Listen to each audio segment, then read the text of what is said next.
Baik, assalamualaikum warahmatullahi wabarakatuh. Jumpa lagi bersama saya, Yuni Rahmansyah, untuk mata kuliah arsitektur komputer. Hari ini kita masuk ke pertemuan kedua ya, untuk mata kuliah arsitektur komputer. Jadi untuk pertemuan kedua ini kita akan membahas tentang masalah bus sistem. Ya. Nanti untuk bus sistem ini nanti ada hubungannya dengan ALU ya, di mana ALU itu adalah Arithmetic Logic Unit. Nah, kalau kita lihat di sini, ini adalah komponen-komponen daripada komputer. Ya, kalau kita lihat di sini, ini ada CPU, kemudian I/O, kemudian ada memori. Nah, ini sebenarnya konsep dasar daripada komputer. Ya, jadi ada 3 kategori, ada CPU, I/O, dan memori. Nah, apa saja sih yang ada dalam suatu CPU tersebut? Di sini ada MAR, Memory Address Register, ada MBR, Memory Buffer Register, kemudian ada IOADR, itu Address Register, IOBR, Buffer Register. Nah, kemudian di sini ada namanya panah. Panahnya ini ada yang ke kanan, ada juga yang ke kiri. Fungsi panah ini adalah untuk apa? Untuk mentransfer data.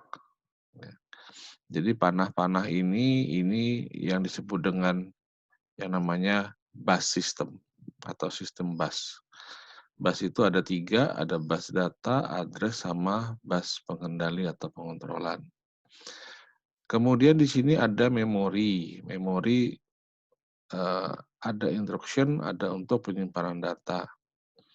Nah, di sini juga ada namanya panah, ya, panah bus untuk laju pertukaran atau interkoneksi.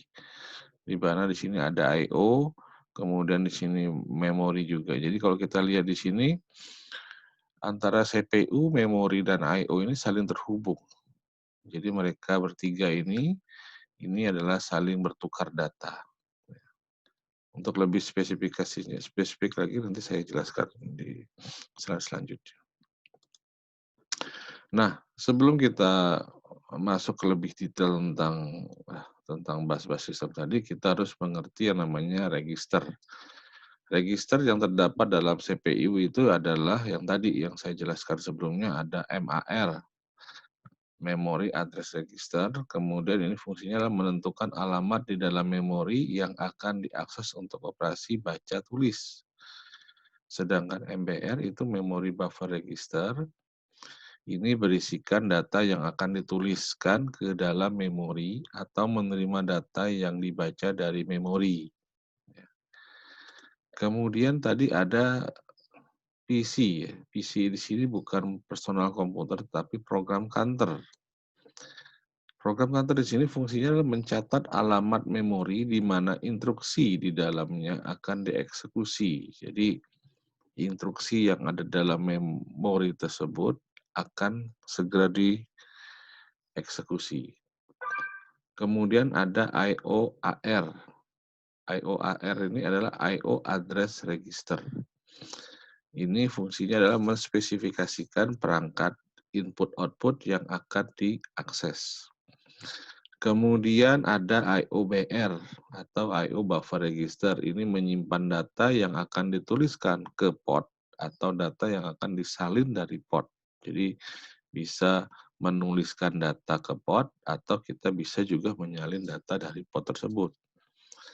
Nah, alamatnya dari mana? Alamatnya dari IO address register tadi yang ada di sini. Alamat port tadi. Kemudian ada IR. IR itu adalah instruksi register. Fungsinya adalah menampung instruksi yang akan dilaksanakan. Sedangkan AC itu adalah akumulator. Fungsinya adalah menyimpan data sementara, baik data yang sedang diproses atau data yang dihasilkan. Kemudian tadi kalau kita lihat di gambar ALU tadi itu ada namanya modul I/O ya. Nah, modul I/O itu adalah untuk memindahkan data dari perangkat eksternal ke CPU dan sebaliknya. Ya, jadi I/O kalau kita ibaratkan seperti laptop ya. Perangkat I/O yang ada di laptop itu apa saja sih sebenarnya? Contoh misalnya untuk input daripada laptop itu adalah apa? Input. Input bisa diartikan sebagai, keyboard, ya, mouse, ya. Kemudian kalau eksternalnya bisa kita ibaratkan seperti printer, scanner, dan sebagainya. Nah, modul ini berisikan buffer internal untuk menampung data sementara sampai data itu dikirimkan. Kemudian selanjutnya adalah fungsi komputer. Nah, fungsi komputer ini sebenarnya dalam pertemuan pertama sudah pernah saya bahas, ya. Jadi fungsi komputer itu sebenarnya adalah untuk pengolahan data, inti utamanya seperti itu. Tapi penjabarannya banyak ya, jadi fungsi dasar dari komputer adalah mengeksekusi program. Program yang akan dieksekusi oleh CPU ada dalam memori. Kemudian ada dua langkah pengambilan instruksi. Yang pertama adalah CPU membaca instruksi yang ada di memori. Yang kedua adalah CPU mengeksekusi. Setelah membaca, dia mengeksekusi setiap instruksi yang ada. Jadi ada dua langkah pengambilan daripada instruksi. Kemudian ada juga siklus fetch, ya. Pada CPU yang umum, suatu register program counter atau PC dipakai untuk mengawasi instruksi yang akan dibaca selanjutnya. Kemudian instruksi yang dibaca akan dimuat ke dalam sebuah register. Register mana? Register adalah instruksi register atau IR. Nah, di sini juga ada namanya siklus fetch, proses siklus fetch ya. Aksi-aksi yang dilakukan oleh CPU ketika menginterpretasikan instruksi dibagi menjadi 4 kategori. Yang pertama adalah proses yang tadi, yang ada di lalu tadi ya. Kalau kita perhatikan bahwa ada proses pertukaran data antara CPU dengan memori, terus ada memori ke CPU. Nah, apa yang dilakukan adalah data dipindahkan dari CPU ke memori atau sebaliknya, bolak-balik. Ya, justru itu kenapa harus ada namanya panah yang ada yang ke kanan, ada yang ke kiri. Itu bus sistemnya, interkoneksinya seperti itu. Kemudian yang kedua adalah CPU ke I/O, I/O ke CPU. Data dapat dipindahkan ke atau dari dunia luar dengan memindahkan antara CPU dan modul I/O. Jadi data itu bisa kita pindahkan ke atau ke dunia luar. Dunia luar bukan dunia lain ya. Tapi dunia luar itu seperti daripada yang tadi speaker, contohnya seperti itu ya, printer, scanner, dan sebagainya. Itu ada dunia luar dari perangkat CPU tadi. Kemudian yang ketiga adalah pengolahan data. CPU dapat membentuk sejumlah operasi aritmetik atau logik. Yang keempat adalah kontrol ya, atau pengendali, di mana di sini adalah sebuah instruksi yang dapat mengubah urutan eksekusi. Jadi ada 4 proses aksi-aksi yang dilakukan oleh CPU tadi ya. Nah, di sini contoh eksekusi program dalam CPU ya. Ini ada tahapannya, ada 6 kalau nggak salah, 6 tahapan ya. Ini adalah memori, ini prosesor. Jadi pertukaran datanya seperti itu. Nanti Anda bisa baca ya, tahap 1, tahap 2, tahap 3, tahap 4, tahap 5, dan tahap 6. Gitu. Jadi kode-kode di sini akan dipindahkan ke sini seperti itu. Kemudian kelas-kelas interupsi ada program. Program dibangkitkan dengan beberapa kondisi yang terjadi sebagai hasil dari suatu eksekusi instruksi. Kemudian yang kedua adalah timer. Timer itu dibangkitkan oleh timer di dalam prosesor. Kemudian I/O dibangkitkan oleh I/O controller untuk memberikan signal penyelesaian normal atau memberikan signal berbagai kondisi error. Jadi I/O ini contoh kalau misalnya kita lagi mengeksekusi dari program, pasti ada suatu message box menyatakan program sini sukses atau error. Nah, itu dia memberikan suatu informasi. Kemudian HW Whiler itu membangkitkan oleh kegagalan seperti kegagalan daya atau memory parity error.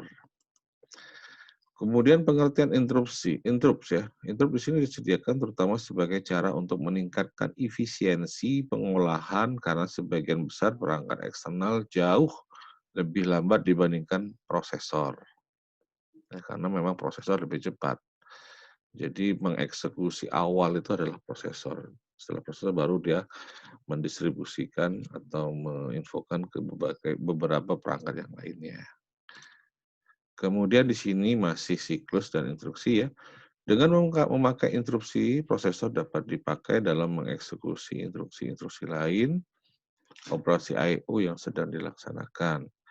Ketika perangkat eksternal telah siap untuk dilayani, maka modul I/O untuk perangkat eksternal itu mengirimkan signal interrupt request ke prosesor.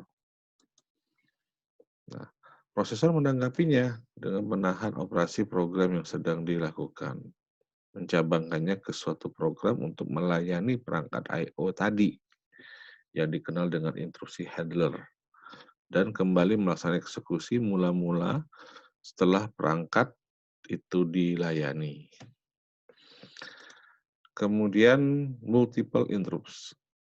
Dengan tidak mengizinkan terjadinya interrupt lain pada saat suatu interrupt sedang diproses atau interrupt selain ditangguhkan, keuntungannya adalah pendekatan tersebut cukup baik dan sederhana karena interrupt ditangani dalam urutan yang cukup ketat. Tapi ada juga kekurangannya adalah pendekatan ini tidak memperhitungkan prioritas relatif atau kebutuhan waktu daripada waktu kritisnya.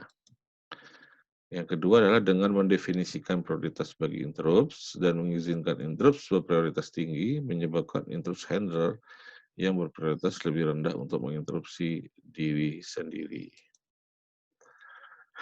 Nah, di sini ada pertukaran data antar I/O dan memori, ya, I/O dan memori. Dalam kasus ini, CPU memberikan otoritas kepada modul I/O untuk membaca dari atau menulis ke memori. Jadi CPU itu mendelegasikan tugasnya ke I/O untuk membaca atau menulis dari memori, sehingga perpindahan data terjadi tanpa terpaut dengan CPU. Jadi ketika pas perpindahan data tersebut, CPU hanya memantau, tidak melakukan eksekusi. Dia mempercayakan oleh modul I/O untuk melakukan seperti itu. Selama perpindahan seperti itu, modul I/O mengeluarkan perintah baca atau tulis ke memori yang membebaskan CPU dari tanggung jawab pertukaran data. Nah, operasi inilah yang disebut dengan operasi yang namanya DMA atau Direct Memory Access.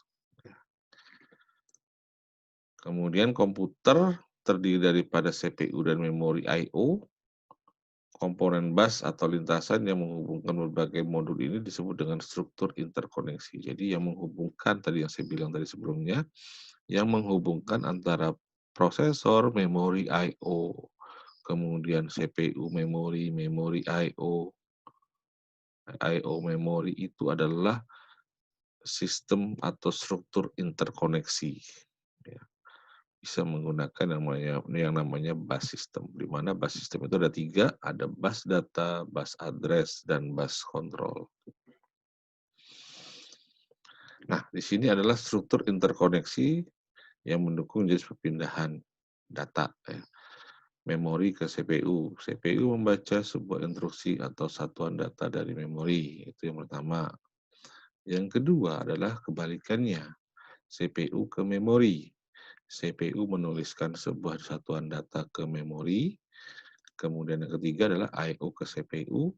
CPU membaca data dari perangkat I/O melalui sebuah modul I/O. Yang keempat adalah CPU ke I/O. Kebalikan dari yang ketiga, CPU mengirimkan data ke perangkat I/O. Sedangkan yang terakhir, I/O ke memori atau memori ke I/O. Pada kedua kasus ini, sebuah modul I/O diizinkan untuk dapat bertukar data secara langsung tanpa melalui CPU, yaitu dia menggunakan yang namanya DMA atau Direct Memory Access. Jadi dia langsung ya tukar data seperti itu. Kemudian selanjutnya adalah interkoneksi bus. Bus itu kita harus tahu definisi bus. Bus adalah media transmisi yang dapat digunakan bersama-sama. Bila dua buah perangkat melakukan transmisi dalam waktu yang bersamaan, maka signal-signal akan bertumpang tindih, maksudnya akan bertabrakan atau akan padat ya, dan menjadikan perangkat tersebut rusak. Berarti harus hanya satu buah perangkat saja yang akan berhasil melakukan transmisi pada suatu saat tertentu. Jadi ketika pas signal-signal itu saling banyak, jadi jangan sampai signal tersebut bertumpang tindih atau padat gitu.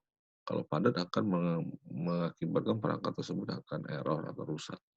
Jadi harus diizinkan, harus signal tersebut harus satu persatu atau jangan sampai berbarengan atau bertumpukan. Kemudian bus-bus yang menghubungkan komponen utama sistem, yang tadi yang saya ulangi tadi ya, yang di slide sebelumnya. Jadi bus itu adalah menghubungkan antara CPU, memori, I/O, disebut dengan bus system. Biasanya bus terdiri daripada 50 sampai 100 saluran yang terpisah. Nah, di sini adalah klasifikasi bus ya. Saluran datanya memberikan lintasan bagi perpindahan data antara dua modul sistem. Saluran ini secara kolektif disebut dengan bus data. Kemudian ada juga saluran alamat atau bus alamat digunakan untuk menandakan sumber atau tujuan data pada bus data. Sumber dari ini, dari bus data ini, itu disebut dengan bus alamat. Sedangkan saluran kontrol atau bus kontrol atau pengendali itu digunakan untuk mengontrol akses ke saluran alamat dan penggunaan data dan saluran alamat tersebut. Itu adalah klasifikasi daripada bus. Kemudian ada namanya elemen-elemen rangkaian ya, rangkaian bus ya.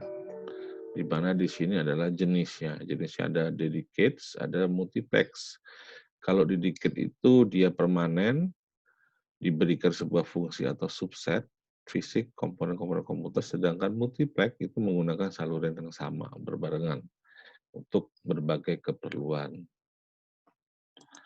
Kemudian keuntungannya apa? Kalau dedicated, throughput yang tinggi karena terjadi kemacetan yang kecil, sedangkan multiplex memerlukan saluran yang sedikit sehingga menghemat ruang dan biaya. Kerugiannya apa? Dedicated meningkatkan ukuran dan biaya sistem, sedangkan multiplex rangkaian lebih kompleks, terjadi penurunan kinerja karena event-event tertentu yang menggunakan saluran bersama-sama tidak dapat berfungsi secara paralel. Jadi dia tidak bisa secara barengan atau paralel, harus satu-satu. Kemudian yang ke B ya, metode arbitrasi. Yang pertama adalah tersentralisasi. Sebuah perangkat HW atau hardware, pengontrolan bus arbiter bertanggung jawab atas alokasi waktu pada bus.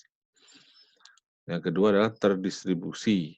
Tidak terdapat pengontrolan sentral, tapi setiap modul terdiri daripada akses kontrol logik dan modul-modul bekerja sama untuk memakai bus yang bersama-sama.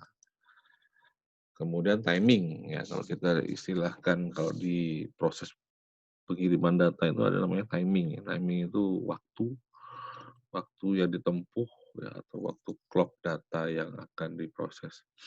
Pertama adalah sinkronous, terjadi event pada bus ditentukan oleh clock. Clock itu detak, ya. Kalau kita gambarkan itu seperti kayak biner ya. Kayak ya biner 1-0 ya. 1-0. Kemudian yang kedua adalah asynchronous, terjadi event pada bus ditentukan oleh event sebelumnya. Jadi yang sinkronous itu dilihat daripada proses yang sebelumnya dilakukan.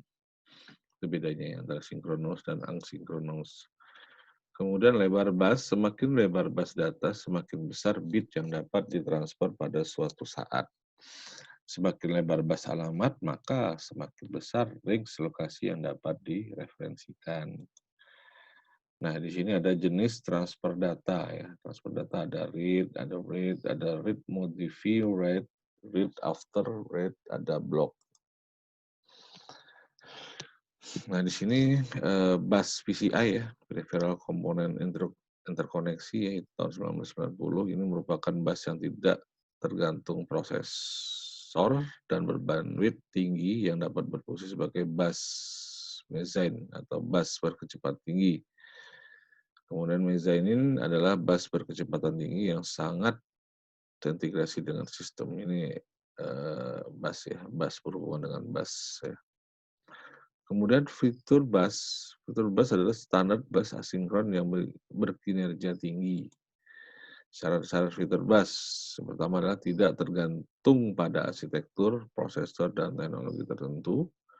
Kemudian yang kedua adalah memiliki protokol transfer asinkronus dasar, mengizinkan protokol tensinkronisasi pada sumber untuk kebutuhan opsional ya.